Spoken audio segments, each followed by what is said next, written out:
Good morning. నా పేరు doctor Tenneti Jayaraju. ఈరోజు నేను రిజర్వేషన్లు వాటి తాలూకు ఆ, పర్యవసానాలు వాటి గురించి నేను మాట్లాడాలనుకుంటున్నాను. ఈ రిజర్వేషన్స్ అనేది ఒక పెద్ద ఏదో పెద్ద భూతంలాగా చూపించి రిజర్వేషన్ వలన ఏదో దేశాన్ని దోచిపెట్టేస్తుంది. ఈ ఎస్సీ ఎస్టీ బీసీ వాళ్ళకి రిజర్వేషన్ వలన దోచేసుకుంటున్నారు అనేటటువంటి ప్రచారం చాలా భయంకరంగా సాగుతూ ఉంది. ఏంటి రిజర్వేషన్స్ అని మనం ఆలోచన చేస్తే, ఈ రిజర్వేషన్లు దేనికి ఉన్నాయి అని అంటే, అసలు డైరెక్టివ్ ప్రిన్సిపల్స్ ఆఫ్ కాన్స్టిట్యూషన్లో, స్టేట్ పాలసీ కాన్స్టిట్యూషన్లో ఏముంది? అందరికీ విద్యా అవకాశాలు కల్పించాలి. అంటే భారత పౌరులందరికీ విద్యా అవకాశాలు కల్పించాలి. అలాగే భారత పౌరులందరికీ జీవించడానికి కావాల్సినటువంటి సౌకర్యాలు కల్పించాలి. వాళ్ళ యొక్క ఆత్మగౌరవాన్ని కాపాడాలి, డిగ్నిటీని కాపాడాలి. ఇలాంటి అనేకమైన అంశాలు కాన్స్టిట్యూషన్లో directive principles of the state పాలసీలో ఉన్నాయి. ఈ రిజర్వేషన్స్ అనేవి అందులో భాగంగానే కనిపిస్తాయి తప్పితే ఇవేవో ప్రత్యేకంగా ఎక్కడి నుంచో తీసుకొచ్చినట్టుగా ప్రచారం చేయడం అనేది చాలా దుర్మార్గం అన్నమాట. అసలు ఈ రిజర్వేషన్లు అనేవి ఏంటి అని మనం పరిశీలన చేస్తే, ఎప్పుడైనా తక్కువ ప్రాతినిధ్యం ఉన్నప్పుడు, తక్కువ ప్రాతినిధ్యం ఉన్న వాళ్ళు మాకు కూడా ప్రాతినిధ్యం కావాలి అని కోరుతూ ఉంటారు. అది it's nothing but A representation. అంటే ఫర్ ఎగ్జాంపుల్, ఏదైనా తక్కువగా లభించేవాడు ఇంకా అదనంగా కొంచెం కావాలి అని కోరుకోవడం అనేది ఒక రకమైనటువంటి రిప్రజెంటేషన్ కోరడం అన్నమాట. ఇప్పుడు యాక్చువల్గా రిజర్వేషన్స్ ఎందులో వచ్చాయని అంటే ఎడ్యుకేషను, ఎంప్లాయ్మెంట్ అనేటటువంటి దాంట్లో వచ్చింది. అది కూడా గవర్నమెంట్ ఎడ్యుకేషన్ అండ్ ఎంప్లాయ్మెంట్ మాత్రమే. భూమి మీద రిజర్వేషన్ లేదు, నీటి మీద రిజర్వేషన్ లేదు, సహజ వనరులు అంటే గనులు, లేదంటే అడవులు, లేకపోతే పోర్ట్లు, ఇలాంటి వాటి మీద ఏమీ రిజర్వేషన్ లేదు. రిజర్వేషన్స్ అనేవి ఓన్లీ లిమిటెడ్ టు గవర్నమెంట్ ఇన్స్టిట్యూషన్స్లో ఎడ్యుకేషను, ఎంప్లాయ్మెంట్లో మాత్రమే. అది యాజమాన్యం కల్పించేది కాదు. రిజర్వేషన్ అనేది యజమాని కాడు, అతను సేవకుడుగా మాత్రమే ఉంటాడు అనే విషయాన్ని కూడా మనం గుర్తుపెట్టుకోవాలి ఈ సందర్భంలో. So reservation is just a representation అనే అంశాన్ని మనం గుర్తుపెట్టుకోవాలి. ఎందుకంటే ఎస్సీ ఎస్టీలకి రిజర్వేషను రాజ్యాంగాన్ని రాయకముందు నుంచి ఉన్నాయి. రాజ్యాంగం వచ్చిన తర్వాత రాజ్యాంగంలో కూడా పొందుపరచబడ్డాయి బీసీలకు కూడా. కానీ బీసీలకి రిజర్వేషన్స్ అనేవి మళ్ళీ కొన్నాళ్ళ పాటు దాన్ని తొలగించి మళ్ళీ మండల్ కమిషన్ ద్వారా కల్పించారు. మండల్ కమిషన్ ద్వారా కల్పించినప్పుడు చాలా పెద్ద ఎత్తున యాంటీ రిజర్వేషన్ ఉద్యమం జరిగింది. ఏమని? రిజర్వేషన్స్ ఇస్తే దేశంలో ఉండేటటువంటి ప్రతిభ చచ్చిపోతుంది, ప్రతిభ ఉండదు అని పెద్ద ఎత్తున ప్రచారం చేశారు. ప్రతిభ అనంటే చదువుకోవడానికి అవకాశం కల్పించడం అనే దానికి ప్రతిభకి సంబంధం ఏంటి? అసలు ఉద్యోగంలో చేరడానికినూ ప్రతిభకి సంబంధం ఏంటి? పని చేయడమే కదా. మరి ఇప్పుడు దాకా ఈ దేశాన్ని పరిపాలిస్తుంది ప్రతిభావంతులైనటువంటి వాళ్లే కదా. ప్రతిభావంతులైనటువంటి వాళ్లే రాజ్యాన్ని పరిపాలన చేస్తూ ఉన్నారు కదా. మరి అలాంటప్పుడు ఈ దేశం ఇప్పటికే అగ్రరాజ్యం అయిపోవాలి కదా. కానీ మన దేశం ఎక్కడుంది? మానవాభివృద్ధిలో 136వ స్థానంలో ఉంది. అక్షరాస్యతలో అది కూడా అంతే ఉంది. అక్షరాస్యత అంటే ప్రపంచ సూచికలను తీసుకున్నట్లయితే. అయితే రాజ్యాంగంలో ఏం చెప్పింది? Directive principles of the state పాలసీలో ఏం చెప్పింది? ప్రతి ఒక్కరికి నిర్బంధ విద్య నిర్బంధ విద్య ప్రవేశపెట్టమని రాజ్యాంగం చెప్తుంది కదా, అందరికీ పెట్టమని చెప్పింది. ఓన్లీ షెడ్యూల్ క్యాస్ట్లకి షెడ్యూల్ ట్రైబుల్కి పెట్టమని చెప్పలేదే, అందరికీ విద్యనేమన్నారు. మరి వీళ్ళకి రిజర్వేషన్ అనేది చూసి అంత అసూయపడాల్సినటువంటి అవసరం ఏమున్నది? ఓకే, విద్యావంతులు అయ్యారు. విద్యావంతులు అయ్యి ఏం చేస్తారు? వాళ్ళు సేవే చేస్తారు కదా. ఎవరికి సేవ చేస్తారు? ధనికులకే కదా సేవ చేస్తారు, వ్యాపారస్తులకే కదా సేవ చేస్తారు, రాజకీయ నాయకులకే కదా సేవ చేస్తారు. అలాంటప్పుడు ఆ రిజర్వేషన్ ఏదో దానివల్ల ఏదో పెద్ద ఈ దేశాన్ని దోచిపెట్టేసినట్టుగా ప్రచారం చేయాల్సిన అవసరం ఏముంది? విదేశాలకు ఎందుకు వెళ్ళిపోతున్నారంటే, అవును మాకు అక్కడ ఉద్యోగాలు దొరకట్లేదు రిజర్వేషన్ల వల్ల అని చెప్పి అదొక ప్రచారం సాగుతుంది. వీళ్ళు ఉద్యోగాలు దొరకక విదేశాలకు వెళ్ళిపోతున్నారా?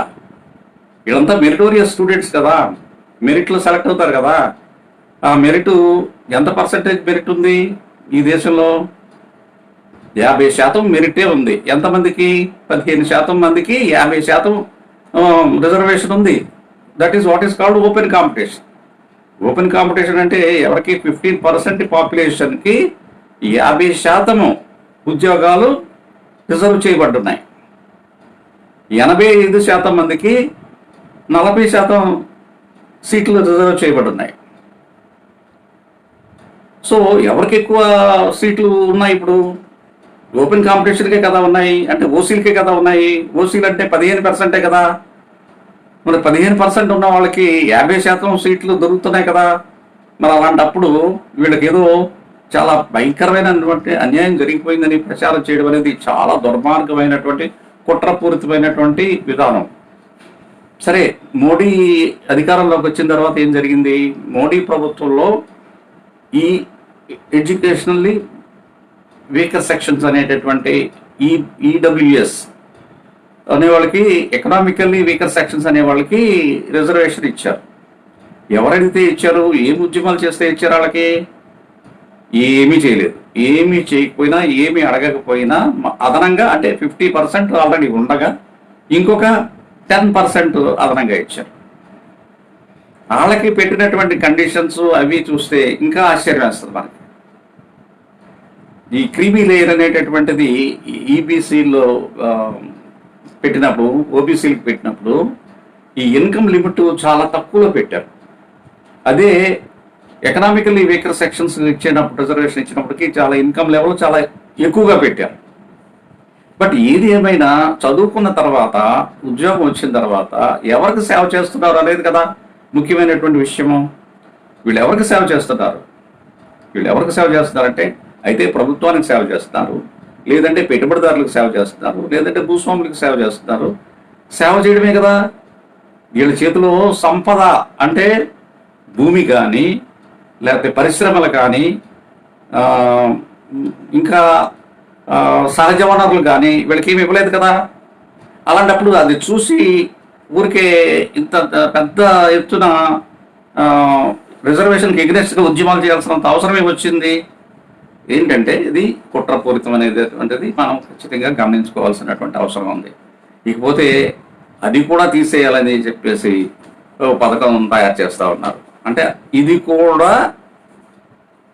కూడా ఈ అవకాశం కూడా ఉండకూడదు. బట్ రాజ్యాంగం స్టేట్ పాలసీలో, directive principles of the state పాలసీలో ఏం చెప్తుంది? సంపదను కూడా పంచాలి. సంపద సహజ సంపద. అది సహజం అంటే ఇలా సంపాదించుకున్న సంపద కాదు కదా. భూమి మనం సంపాదించుకున్నది కాదు కదా. భూమి సహజంగా ఉన్నటువంటిది భూమి. అలాగే గనులు సహజంగా ఉన్నటువంటి గనులను ఎవరు తెచ్చిపెట్టలేదు కదా, అక్కడ కష్టపడి దాన్ని సృష్టించలేదు కదా. మరి అందుట్లో వీళ్ళకి భాగస్వామి ఇవ్వడానికి ఏమిటి అభ్యంతరం ఉండాలి?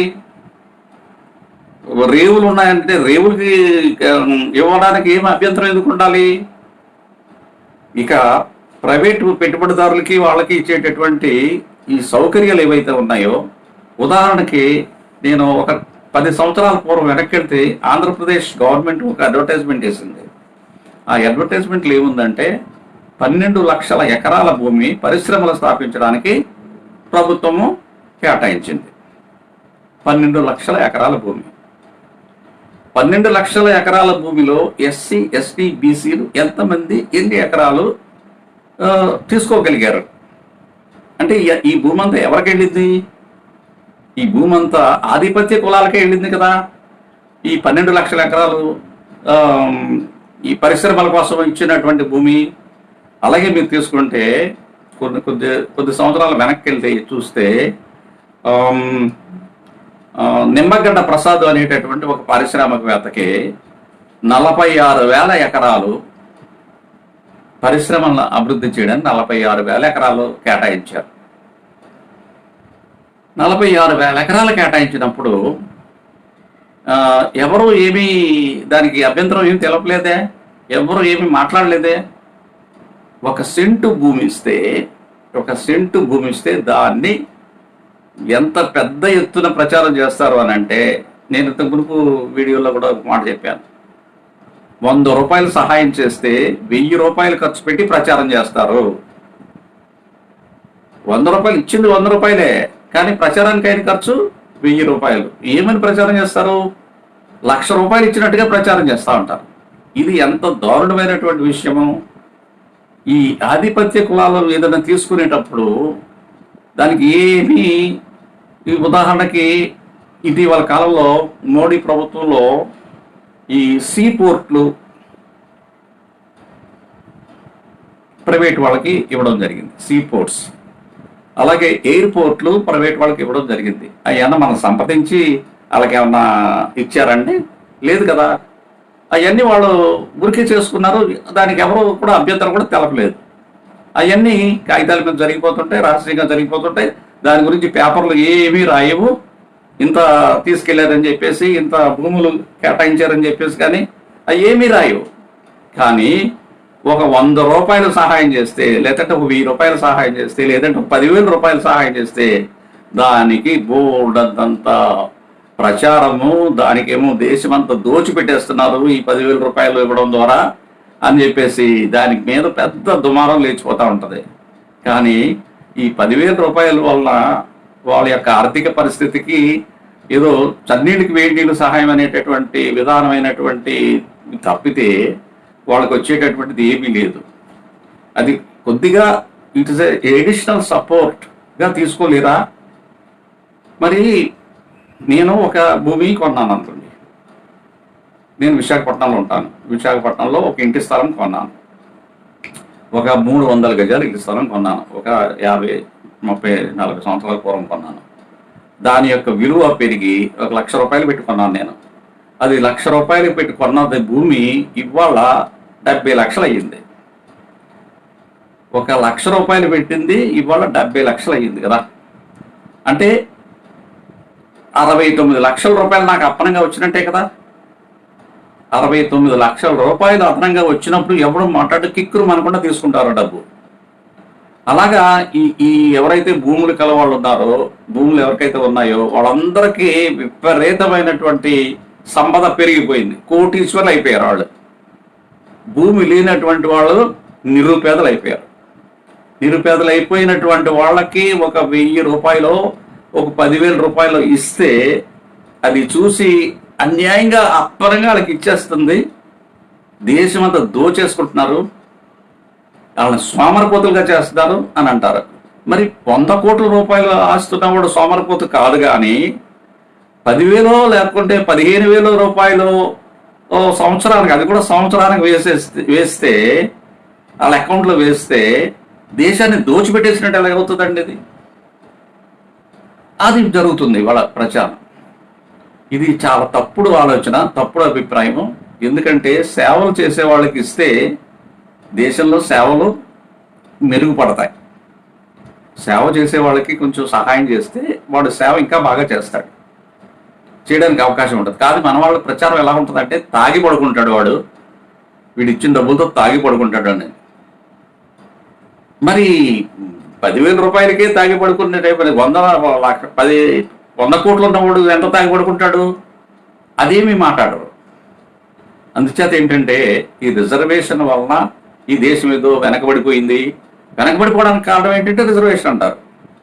ప్రతిభ లేకపోవడానికి కారణం ఏంటంటే రిజర్వేషన్ అంటారు. ఇవన్నీ తప్పుడు విధానాలు. అసలు మన రాజ్యాంగం ఏం చెప్తుందనంటే అందరికీ అవకాశం ఉండాలి చదువుకోవడానికి. అందరికీ ఉపాధి కల్పించాలి. ఎవరు కల్పించాలి? ప్రభుత్వం కల్పించాలి. లేకపోతే ప్రభుత్వం దేనికోసం ఉన్నట్టు? ప్రభుత్వమే కల్పించాలి. అంటే వాళ్ళ కాళ్ళ మీద వాళ్ళు నిలబడి వాళ్ళు సంపాదించుకోవడానికి కావలసినటువంటి సంపదని వాళ్ళకి, శక్తిని వాళ్ళకి ఇవ్వాలి.